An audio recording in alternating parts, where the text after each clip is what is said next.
السلام عليكم ورحمة الله وبركاته، حبايب قلبي فراويلة. ازيكم حبايب قلبي؟ عاملين ايه؟ وحشتوني كتير كتير. انا بشكر اخواتي وحبايبي اللي بيدعموني باللايك والاشتراك.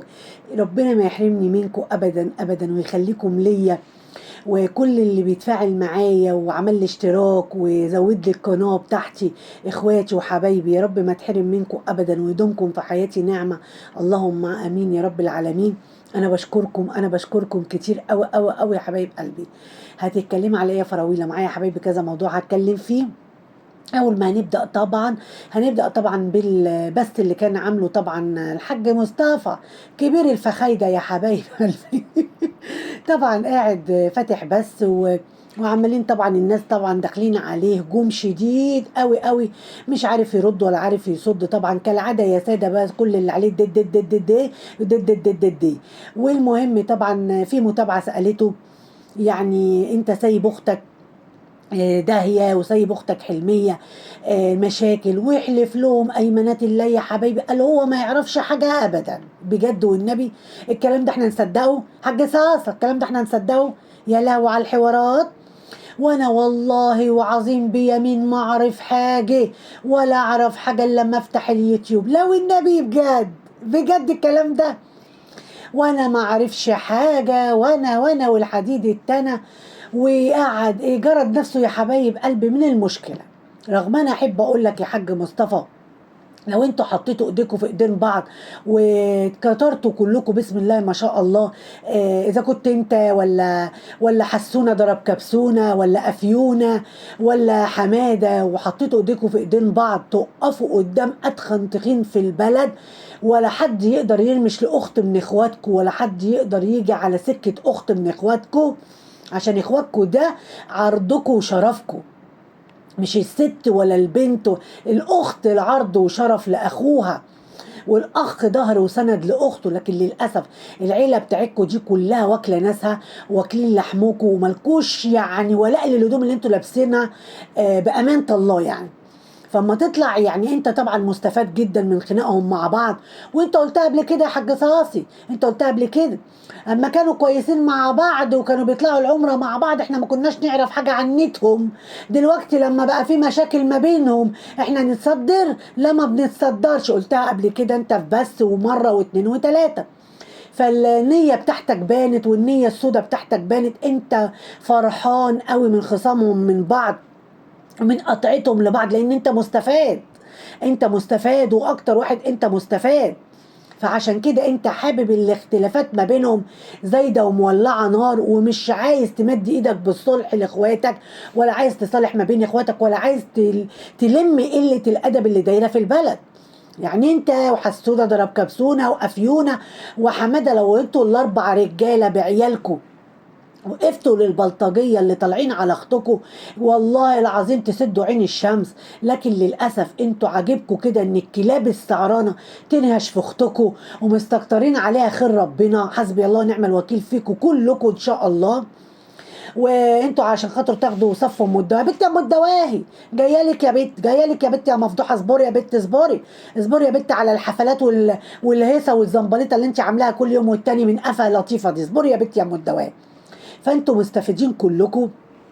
فطبعا في متابعه، فبتقول يعني انتوا حرام عليكم ومالكم مال الخالة حلميه، سيبوها في حالها. راحت طبعا رد طبعا حمو بيكا بما انها محترمه ومتربيه احسن تربيه، قالت لا احنا ملناش دعوه بحد، احنا ما حدش ملناش دعوه بحد، ملناش دعوه بيه، احنا ملناش دعوه بيها ولا لينا دعوه بيه باللي بيحصل له. انت قليله ادب. عيبه ما تردي رد زي ده على عمتك. ما انت لو لاقي ابوك بيحترم عمتك كان غصب عنك هتحترميها، لكن انت شايفه ان العيله واكله في بعض، وعارفه ان العيله ملهاش ولاء لبعض، فعشان كده انت زيطه في زيطه يا حمو يا بيكا. يعني انت هتردي غيبه الخاله حلميه عشان خاطر ام الدواهي تزعل منك؟ الله، دي حمات المستقبل دي يا بنت يا حمو يا بيكا يا بيت. حمات المستقبل يا بنت، الخطوه الجايه يا بنت خطوبتك انت والولد يوسف يا بيت. ما احنا كلنا شايفين المواضيع دي، فتزعلي حماتك منك؟ لا طبعا مش هتقدري تزعلي ام الدواهي طبعا. انت قاعده كده بس لام الدواهي بس ماسكه المبخره وعماله تبخري لها وخلاص، ودايسه على الخاله حلميه. مع ان دي عمتك ودي عمتك، انت عيله سافله، ولما تردي الرد القذر ده على عمتك، فالعيب مش عليك، العيب على ابوك اللي قاعد جنبك. ما قالكيش اخرس يا بنت، عيب اتكلمي على عمتك باحترام. فالحه بس الحاجه موني، هي حلميه مش اختي مستفه، وهي حلميه مش اختي زهيه، هي لا والله، هما مش اخوات، هما مقطعين في بعض يا حاجه موني. اما تطلعي يا حاجه موني قولي بما يرضي الله واتكلمي بما يرضي الله. اتكلمي بما يرضي الله وبطلي نفاق يا حاجه منى. من كتر النفاق ربنا عمال يسل فيكي، بقيتي عامله زي عصايه النقاري. قولي كلمه الحق ورزقك على الله. ومعانا يا حبايبي موضوع تاني، البت ام جوجو. يا بت عايزه ايه مننا يا بت؟ يا بت اللي تابع علينا من اختك يا بت برو، يا بت يا بت ما تهدي شويه يا بت يا ام جوجو يا بت. ايه اللي يا بت اللي بتعمليه ده يا بت؟ خدي يا بت هنا، الله يخرب بيت فارك يا بت يا ام جوجو يا بت. يا بت يا بت اللي واخداهم عند الدكتور الامراض النسا ده يا بت. الواد ريان يا بت هيخش في السونار يا بت بدماغه يا بت. ايه اللي الادب اللي انت فيها دي يا بت يا ام جوجو يا بت؟ والواد البغل اللي اسمه ريان ده يا بت قاعد داخل كده في الكاميرا كده، وداخل كده في السونار، عايز يشوف البيبي انه نوعه ايه. ويقول لي يا دكتور ايه ده؟ ايه ده؟ في دكتور ايه ده؟ دكتور حامي شطه دوت ولا دكتور شطه ده ولا ايه حكايته بالظبط ده؟ ايه ده كله ده؟ والولا مزونه الجميله الله اكبر عليه اللي قاعد على بطنك دوت هو كمان. والبت جانا اللي هي كمان بقت 10 ما جايبين لسانها في الرغي كمان، بتصدعنا من لوك لوك لوك لوك لوك لوك هي رخره. والبغل ريان ده اللي داخل في الكاميرا عايز يشوف السونار وعايز يشوف البيبي. وايه ده؟ وجاي طبعا مزينه، طبعا كان بيركن العربيه فادته اللقطه، جاي على ايه؟ خبط ودخل يجري، داخل علينا ايه؟ بصاروخ. بصاروخ يا حبايبي، بتصدر لنا اسنانه، وداخل هو كمان عايز يزيد في الزيت. امال هتطلع حاجه من تحت مناخيره مازن كمان؟ لا الله الوكيل ابدا. ما تخليهم بره، وخش اعملوا السونار واكشفي وشوفي حالك. وايه اللي هاتي مازن الصغير قعديه على المكتب بتاع الدكتور، ولا تعالى انت يا بغلي يا ريان اقف ورا مني قد كده. وريان داخل على الدكتور هيوقع الدكتور من على الكرسي، يخرب بيتك يا ريان. الواد ريان دخل على الدكتور كده والله العظيم اداله كاتش كده يا حبايبي، الدكتور كان هيقع من على الكرسي. الواد داخل في السونار يا حبايبي عايز يكتشف الجنين، عايز يشوف الجنين نوعه ايه. بدل ما يروح يشوف له درس ولا يشوف مدرسه ولا يشوف له دراسه ولا يشوف مستقبله، مخليه العيال عاملين زي النسوان. يا بنت يا ام جنى يا بنت، انت يا بنت يا ام جنى منسونه العيال قوي كده ليه يا بنت؟ ايه اللي الادب اللي انت فيها دي يا بنت؟ وكله مشاهدات مشاهدات مشاهدات. خلاص لميتي حق الولاده ولميتي حق البيبي ولميتي حق الدنيا كلها، ما تهدي على حالك بقى. اهدي على حالك. ايه المنظر المعفن اللي انت بينته لنا ده؟ والله العظيم انا الدكتور كان هيقع يا حبايب، قاعد على الكرسي كان هيقع على وشه. الواد ريان دخل عليه بصدره يا حبايب، اداله كاتش يمين كده، الدكتور كان هيقع يا حبايب. الواد داخل على السونار، جاري على السونار عايز يشوف ايه نوع البيبي ايه. ما لا واد يا بنت يا واد، هتجيب جنس تالت يا ولد. انت واد يا حاج ريان يا بغل انت، ريان يا بغل. روح شوف لك درس ولا روح شوف لك مدرسه يا ريان، بدل ما انت قاعد عامل زي الست في البيت كده، مش فالح الا في الحش والاكل وخلاص. قاعد كاميريلا شايل الواد المزونه الصغير ولافف في الشقه والحته اللي فيها امه، وداخل في الكاميرا يا حلوه شوفيني، مصدر لنا اسنان ابوه اللي عاملين زي قوالب الضمنه، هو من ناحيه وابوه من ناحيه. يخرب بيت اشكالكم، ما تهدوا بقى علينا بقى. جبتي حق الولاده وجبتي حق الدنيا كلها، ما تهدوا وخدي لك ساتر شويه، اتركني على جنب شويه. ويلا بينا على البيت عشان نلم البيض. والله العظيم ده انتوا عيله بيض كلكم، انتوا عيله بيض والله. ولم البيض واف في البيض وزفت في البيض، واحنا مالنا احنا ومال الاف والكيكي والقرف بتاعك ده يا ام جوجو؟ لم البيض ما تلميش البيض، احنا مالنا يا ام جوجو؟ ما تتهدي حبه بقى، اتهدي بقى. يلا معانا على البيت نعمل اكل ونعمل مكرونه ونعمل. انت كمان بتقولي مكرونه؟ ايوه صح. اختك مين؟ اختك مين؟ ونعمل المكرونه والبت جوجو تعمل الفراخ، ويلا يا حبايب. ومصوره كل حاجه، وفي ايه؟ ما تهدي على حالك شويه بقى. اهدي وخدي لك ركن كده، اهدي شويه. الدكتور يقول لها انت حامل في الرابع، تقول له لا انا حامل في الخامس يا دكتور، انا حامل في الخامس. وانت تعرف اكتر من الدكتور؟ انت تعرف اكتر من الدكتور؟ لا ما تقوليش يا دكتور، لازم. امال ايه؟ لازم شوق ولا تدوق؟ وما انت هتقول لها لا واد يا بت والترند تحرقوا عليها يا دكتور؟ والله يا دكتور انت مظلوم يا دكتور. هو حضرتك دكتور ايه بالظبط يا دكتور؟ دكتور والنبي يا دكتور، انت دكتور ايه بالظبط؟ الله الوكيل انا مش شايفه لك اي حاجه. وقعد يا حبيبي دكتور انا ما باكلش يا دكتور بروتين ولا فراخ ولا لحمه ولا مش عارفه سمك ولا ايه، ما باكلش يا دكتور. انا مش مديه فرصه للدكتور ياخد نفسه يا حبايبي.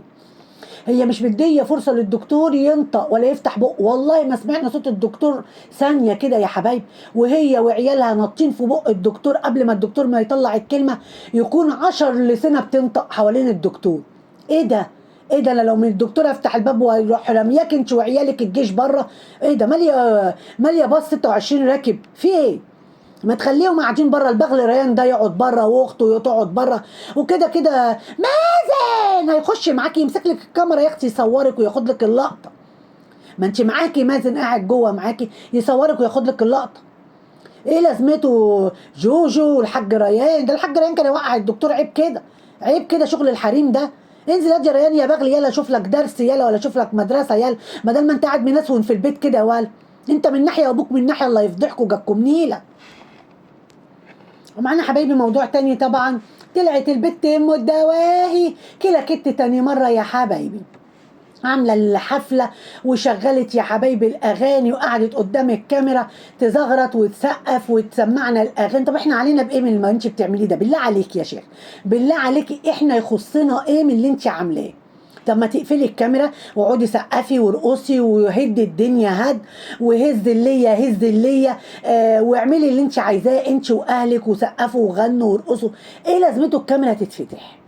طبعا الحاج مصطفى طبعا واسرته الكريمه، والحاجه حسونه ضرب كبسونه واسرته الكريمه، وقاعدين يا حبايبي، والبت سوسو قاعده تغني هي كمان، والولد يوسف ابو ثانوي عام سايب الثانوي العام وقاعد هو والبت حبيبه هم كمان قاعدين جنب بعض يتوشوشوا ويغنوا. هم الدور عليكم، الدور موعوده يا الدور عليك يا واد يا يوسف انت والبت حبيبه حمو بيك يا ولد. الخطوبه الجايه انتوا يا ولد استنوا بس لما هز اللية يشبك ويلبس الشبكة اللي ما دفعش فيها 5 جنيه، وبعد كده انت يا واد يا يوسف ورا بعض انتوا كده. ربنا يخلي الحاجه لطفطف ويخلي فلوس الحاجه لطفطف، ما عدا اخواتها الرجاله يا حبايبي يسقفوا ويسكعوا وهي تغني، والرجاله قاعدين يسقفوا لها ويغنوا لها، بدل ما قاعدين تسقفوا وتغنوا للي ما عندهاش مشاكل وسبب الفتنه وسبب التوقيع وسبب قله الادب اللي حاصله دي كلها.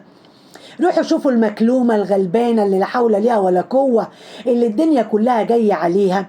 لكن انتوا لا، انتوا بتستفادوا من ام الدواهي، لكن الخالة حلميه غلبانه ما فيش افاده من ورا منها وما فيش استفاده من ورا منها، فانتوا هتبقوا معاها ليه؟ مش هتبقوا معاها، انتوا بتجروا في الحته اللي فيها مصلحه جايه ولا مروحه. وانت يا نوره قاعده يا نوره، انت كمان ما تتوصيش يا نوره، بودي جارد يا نوره، سقفي يا نوره وغني يا نوره وزغرتي يا نوره وعامله عمايلك يا نوره. والله العظيم 3 انت يا نوره غلبانه ومرات الاخ رزق بجد والله. والكل عمال يسال فين البت سوسو. سوسو قاعده هي يا حبايبي بالزغرت اهو، زغرتي يا سوسو. سوسو الزغرت يا حبايبي وقطع نفسها من الزغاريط. والواد ابو ليا يا حبايبي شغال فين الواد ابنك ده؟ ولا الولا محمد شغال فين يا بت ام الدواهي يا بت؟ شغالين فين عيالك؟ عايزين نشوف لهم كده شغلانه كده. ما الفلوس دي جايبينها منين؟ بتجوزوهم تروحي لهم بيوت منين يا بت؟ الا من على القفا الداعمين يا بت. حلو ليكي يا بت، بس انت عشان بتاخدي في الخيفه وبتاخدي من تحت الترابيزه. ما انتوا عشان خاطر عليكم يعني بصوا مش عارفه اقول لك ايه. لكن اللي خلق حلميه يوم ما طلعت عشان مش على راسها بطحه، وظهرت حاجتها عشان مش على راسها بطحه، لكن انتوا على راسكم بطح، فعشان كده بتاخدوا من تحت الترابيزه، عينكم مكسوره. بس مقاول ما في بصوا مقاول ليه اخر، مقاول اللي لما ليه اخر صدقيني والله والله العظيم وان ربك لبالمرصاد يا بت ام الدواء يا بت. زهزاي ورقوسي وغني وزغراتي وحفظت يا بت اغنيه عمرو دياب يا بت. يا بابا يا بابا والله عمرو دياب لو سمع الاغنيه من بقك لا هيعتذر، هيعتذر والله يا بت. مش حافظه بس الا يا بابا. وسقفي يا خيه، سقفي يا خيه، يا كبد اختك يا خيه، يا نور عين اختك يا خيه. وقاعد حسن جنب نوره، حسن ونعيمه، ده حسن ونعيمه قاعدين، الراجل قاعد لابس الجلابيه البيضه يا حبايبي ويضرب الكف قد كده ويغنوا اغاني الحريم والرجاله قاعده تسقف لهم. اختشوا على دمكم، خلي عندكم دم، خلي عندكم دم يا عيله اللي ما عندكوش دم. والله العظيم عيله مالكوا 30 لازمه. ايه اللي الادب؟ اقفوا جنب اختكم وشوفوا اختكم في محنه، وشوفوا البلطجيه اللي طالعه على اختكم. ولا انتوا رجاله بشنبات؟ وشكلكم ايه في البلد وانتوا ماشيين كده واختكم في البلطجيه بيهاجموها وبلطجيه بيقولوا عليها بنت حرام؟ طب ما لو هي بنت حرام يبقى انتوا ولاد حرام انتوا كمان. ما لو امها ليها في الحرام يبقى انتوا كمان ولاد حرام زي اختكم خالة حلميه. انتوا مش بتتكسفوا على دمكم؟ انتوا ما بتتكسفوش على دمكم ولا بتختشوا. وافيونا اللي كان داخل بس في الكومنتات وعمال بس عند الاشكال القذره اللي داخل لها ويقول لهم حلميه راحت تبوس رجلين البلطجي وتتحايل على البلطجي وتقول له هجيب لك طارق. انت مش مكسوف على دمك يا افيونا؟ افيونا ده انت اكتر واحد عندك مشاكل واكتر واحد مفضوع على المنصه، ولهم الداعمين بيبعتوا لك يطلعوا لك من النصايب اللي انت فيها. ده انت اكتر واحد، ده انت المفروض اكتر واحد تحس بطارق والمحنه اللي طارق فيها، عشان انت ملطوط انت كمان. بدل ما انت قاعد صايع كده عمال تكتب في الكومنتات عند شويه الغجر اللي طالعين على الخالة حلميه، وعمال تكتب لهم في الكومنتات حلميه راحت تتاسف وحلميه. مش عيب ان هي تتاسف وتمنع شر؟ مش عيب ولا عيب ولا حرام ان هي تمنع شر عن بيتها وعن عيالها، ما يدينهاش بحاجه على فكره.